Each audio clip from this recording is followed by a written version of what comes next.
उसी मजहब के लोगों को आड़ में लेकर मोदी के खिलाफ देश भर में साजिश होती है। संभल उस साजिश की फिर से एक बड़ी बुनियाद पर था। इसमें किसान नहीं थे, इसमें आंदोलनजीवी योगेंद्र यादव जैसे लोग इसकी अगुवाई कर रहे हैं। पूरा कांग्रेस का वो खलिहर इकोसिस्टम जो यूट्यूब पे आ चुका है वही कर रहा था।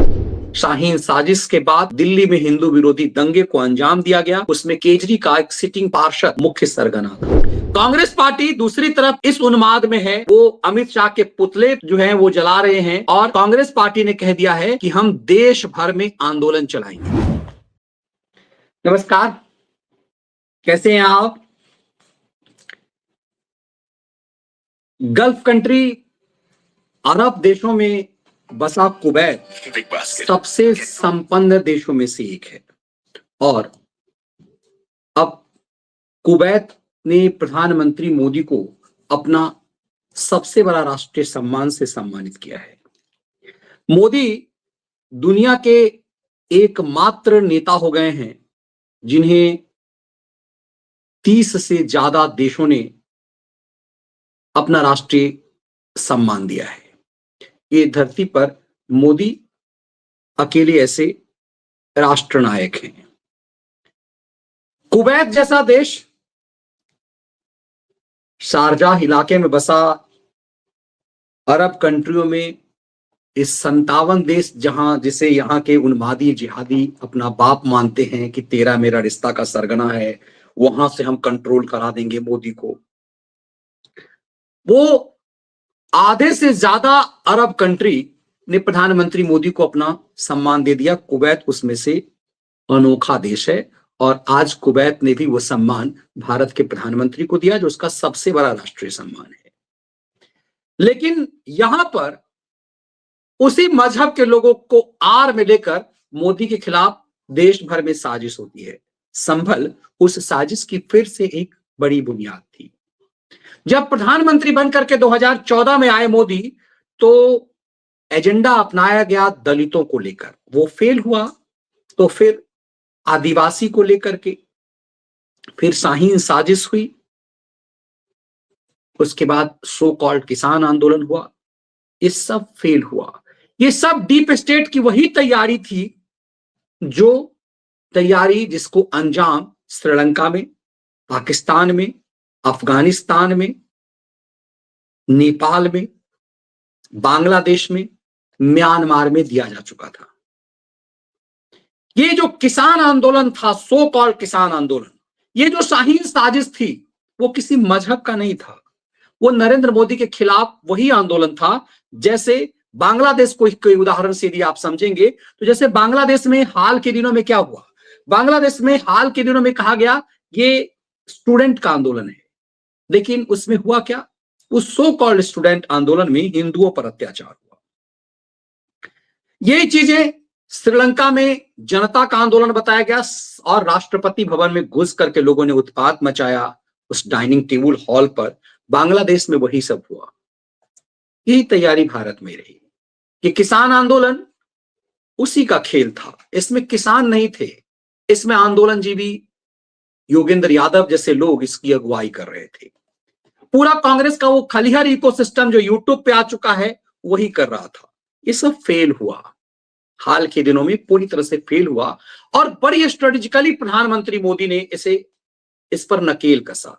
मोदी समर्थकों की इच्छा थी कि इसे हंटर वैसे ही चलाया जाए जैसे योगी का खौफ होता है और मोदी समर्थक चाहते थे कि सो कॉल्ड किसान आंदोलन पर बुलडोजर चला दिया जाए, इस शाहीन साजिश पर बुलडोजर चला दिया जाए। लेकिन बहुत स्ट्रेटेजी के साथ प्रधानमंत्री मोदी ने इसे पस्त किया। किसान आंदोलन एक ऐसा मामला था जो अकेला था जिसमें प्रधानमंत्री मोदी बैकफुट पर आए और भावुक होकर के कहा, बहुत कुछ उस पर कहा उन्होंने। ये उनका ड्रीम प्रोजेक्ट था। दरअसल किसान आंदोलन एक ऐसा सेंटिमेंटल इशू था कि ये किसानों की आड़ में खालिस्तानी गुंडे थे और उसका संरक्षण आंदोलनजीवी गंधौर यादवों जैसे डीप स्टेट से जुड़े हुए लोग कर रहे थे। कांग्रेस का पूरा वो खिलंदर गैंग, पाड़ाओं का गैंग, सनसनीबाजों का गैंग फंड लेकर मैदान में उतरा था। ये वो लोग थे जो न्यूज रूम में केबिन से बाहर नहीं निकलते थे, जिनने फील्ड की रिपोर्टिंग नहीं की, वो सड़क पर उतर गया सुबह 4 बजे तक। तो समझिए ये खेल क्या था। इसे पस्त किया गया तो लगा भारत सलीके से चल रहा। जिस समय कोरोना चल रहा था उस समय शाहीन साजिश को उत्पात दिया जा रहा था, अंजाम दिया जा रहा था, और बिरयानी पार्टी वहां चल रही थी। खालिस्तानी गुंडे जो हैं वहां पर लंगर लगा रहे थे। सोचिए, अभी वीर बालक दिवस देश मना रहा है अपने गुरु के उन वीर बालकों को लेकर के, जिसे मुगलों ने दीवाल में चुनवा दिया था, और वो लोग बिरयानी खिला रहे थे शाहीन साजिश के भारतद्रोही गैंग को। ठीक उस समय भी 26 जनवरी चल रहा था और तत्कालीन अमेरिकी राष्ट्रपति डोनाल्ड ट्रंप भारत आने वाले थे। शाहीन साजिश के बाद दिल्ली में हिंदू विरोधी दंगे को अंजाम दिया गया। उसमें केजरी का एक सिटिंग पार्षद मुख्य सरगना था। केजरी वही जो मैग्सेसे अवार्डी है और फोर्ड फाउंडेशन के द्वारा माना जाता है कि ऐसे लोगों को फंडिंग किया जाता है। अब सोचिए, इस केजरी ने उस दिल्ली के में शाहीन बाग में ये हुआ, और वहां का अमानतुल्लाह खान विधायक था। वहां पर बड़े पैमाने पर बांग्लादेशियों को बसाया गया, रोहिंग्याओं को बसाया गया, और खुल करके अमानतुल्लाह खान ने वीडियो बना करके कहा कि हमने इनको बसाया है। रोहिंग्याओं को, बांग्लादेशियों को उस इलाके में बसाया गया, और केजरी ने पब्लिकली ये बयान दिया कि बांग्ला कहां जाएंगे ये लोग। केजरी ने वक्फ बोर्ड को सपोर्ट करते हुए कहा कि अंबानी का घर भी वक्फ के जमीन पर है, और दिल्ली में यदि होता तो हम तुड़वा दिए होते।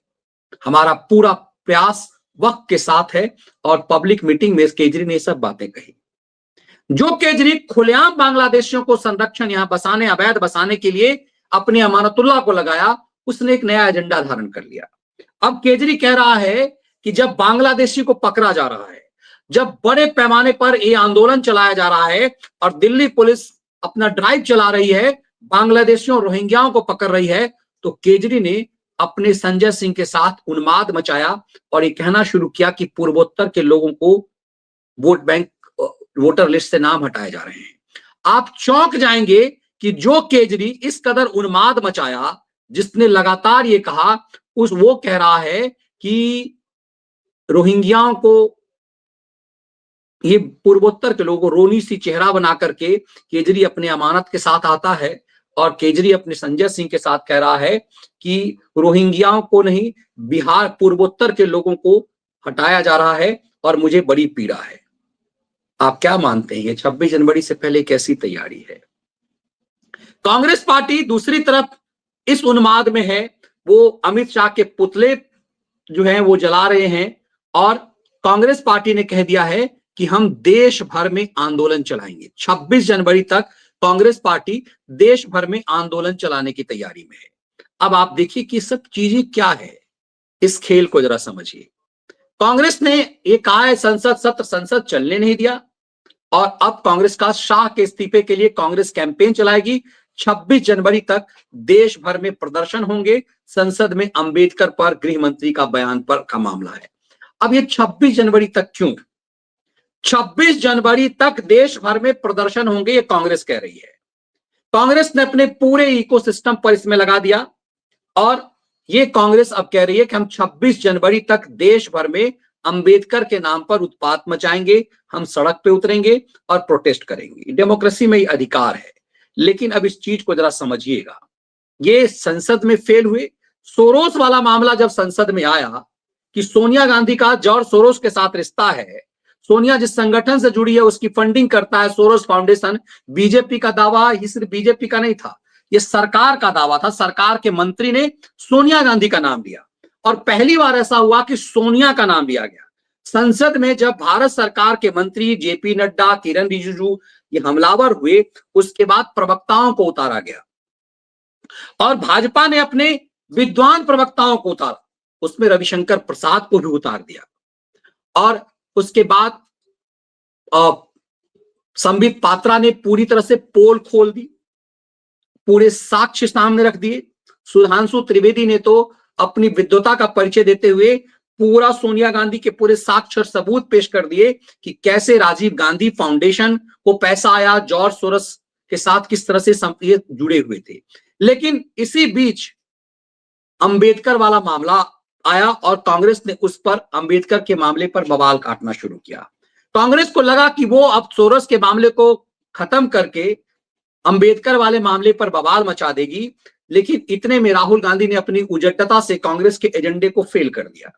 कांग्रेस का वो एजेंडा जो अंबेडकर पर चल रहा था, वो जब फेल हो गया तो उसे लगा कि अब संसद का सत्र खत्म हो रहा है तो सड़क पर क्या किया जाए। 26 जनवरी इस देश का राष्ट्रीय पर्व है और 26 जनवरी पर माना यह जा रहा है कि उसी दौरान रसिया के राष्ट्रपति पुतिन आएंगे। 26 जनवरी पर मोदी ने हमेशा प्रभावशाली राष्ट्र के राष्ट्राध्यक्षों को बुलाया है। अभी तक इस बात की घोषणा नहीं हो पाई है कि 26 जनवरी के अवसर पर हमारे मुख्य अतिथि कौन होंगे। डोनाल्ड ट्रंप जब अमेरिकी राष्ट्रपति थे और आउटगोइंग अमेरिकी राष्ट्रपति थे तो डोनाल्ड ट्रंप को आमंत्रित किया गया था। डोनाल्ड ट्रंप आने वाले थे, उन्होंने मना कर दिया 26 जनवरी के बाद कि हम 26 जनवरी के बाद आएंगे। और 26 जनवरी के बाद जब उनके आने का समय हुआ तो दिल्ली में दंगे शुरू कराए गए, उत्पात मचाया गया, दिल्ली को जलाया गया, बड़ी संख्या में जो है उत्पात मचा और शाहीन साजिश के बाद ये जो अमली जामा पहनाया गया उसमें आईबी के अधिकारी तक की नृशंस हत्या की गई और इस पूरे मामले को अंजाम दिया गया।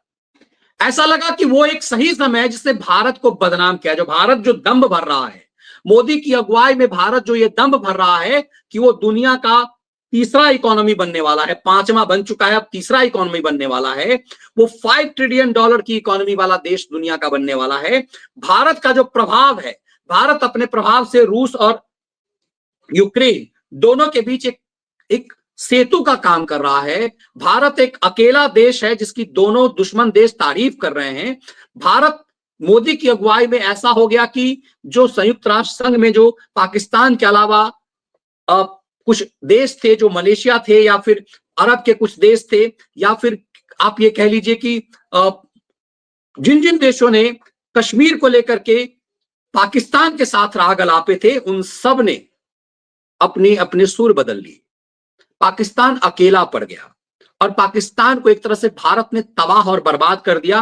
पाकिस्तान के साथ बिना युद्ध लड़े, ये मोदी की स्ट्रेटजी रही कि युद्ध लड़ने से क्षति आपकी भी होगी, यदि हम पाकिस्तान को युद्ध में हराएंगे तो तय सी बात है क्षति हमारी भी होगी। लेकिन मोदी के दौर में पाकिस्तान से बिना युद्ध लड़े पाकिस्तान को पस्त कर दिया गया। पाकिस्तान एक भिखमंगा कंट्री के रूप में आ गया, एक आतंकवादी देश, और पाकिस्तान में घुस करके युद्ध में तो आप उसको मार पाते नहीं पाते। चावला समेत जितने भी आतंकी थे उस सब के सब कहां गए कुछ नहीं पता चल रहा है। पाकिस्तान अपनी बर्बादी की तरफ है। माना जा रहा है कि बांग्लादेश का भी भारत वही हाल करेगा। लेकिन इस सब के बीच भारत की जो बढ़ती ताकत है उसे कैसे रोका जाए, कैसे भारत को बदनाम किया जाए। तो भारत का जो सबसे बड़ा राष्ट्र पर्व है, जो रिपब्लिक डे भारत मनाता है, जो भारत अपने अस्त्र शस्त्र का प्रदर्शन जहां पर वो करता है, वो जिसे पहले राजघाट कहा जाता था, राजपथ कहा जाता था, अब उसी पथ पे जहां पर भारत अपने शौर्य का परिचय देता है, उसी पथ पर क्या कहा था टिकैत ने कि हमें गलत दिशा में भेज दिया गया। हम चले गए थे लाल किले की तरफ, हमें घुसना था 26 जनवरी में गणतंत्र दिवस परेड में, ताकि उस परेड को हम प्रभावित करते। अब सोचिए, कोई भी राष्ट्रवादी, कोई भी भारत प्रेमी ऐसे गुंडई की बात कर सकता है कि लाल किले की तरफ उसे भटका दिया गया, उसे जाना था राजपथ की तरफ। अब सोचिए, इस बात को लेकर के उसे कर्तव्य पथ नाम अब प्रधानमंत्री मोदी ने दे दिया है। तो कर्तव्य पथ सीधे राष्ट्रपति भवन से जुड़ता है, इंडिया गेट से लेके जो कर्तव्य पथ है वो राष्ट्रपति भवन से जुड़ता है, पार्लियामेंट हाउस से जुड़ता है, संसद भवन से जुड़ता है। तो क्या बड़ी स्ट्रेटजी थी कि जहां पर आप शौर्य का प्रदर्शन आप कर रहे हो वहां उत्पात मचाने की तैयारी थी, जो सो कॉल्ड किसान आंदोलन था। ये टिकैत ने इस गुंडई पे अपने संदेश दे दिए थे। अब फिर घूम करके आई, तो क्या फिर जो 2020 में जो हुआ था, 26 जनवरी को लेकर के जो उत्पात मचाने की कोशिश की गई थी, क्या उसे अंजाम देने के लिए 2024 में फिर से उसी की तैयारी है? क्या ये पूरी तरह से तैयारी जो 2020 में दंगे हुए उसके बाद 2 साल बाद जो सो कॉल्ड इस किसान आंदोलन को उत्पात मचाने की कोशिश जो 26 जनवरी में की गई, वही उत्पात मचाने की कोशिश है।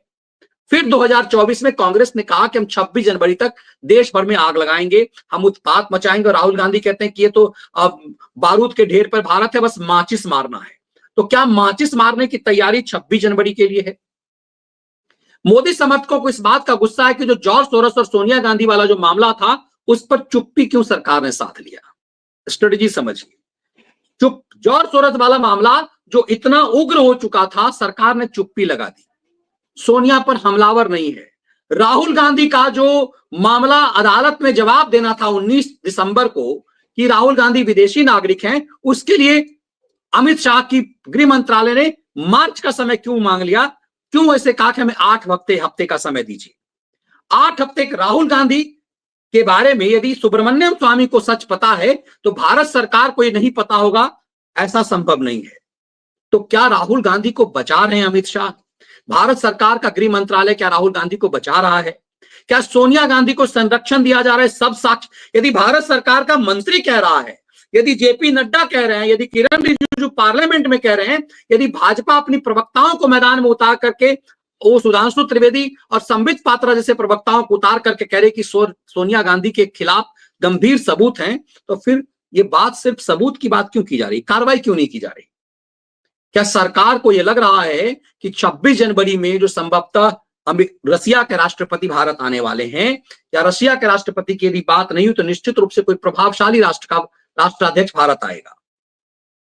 प्रधानमंत्री नरेंद्र मोदी ने रूस के राष्ट्रपति को निमंत्रण दिया है और उन्होंने निमंत्रण स्वीकार भी कर लिया है। ऐसे समय में जब रूस दुनिया में इग्नोर किया जा रहा है, रूस के राष्ट्रपति को भारत बुलाने निमंत्रण देने का एक बहुत गंभीर मामला है।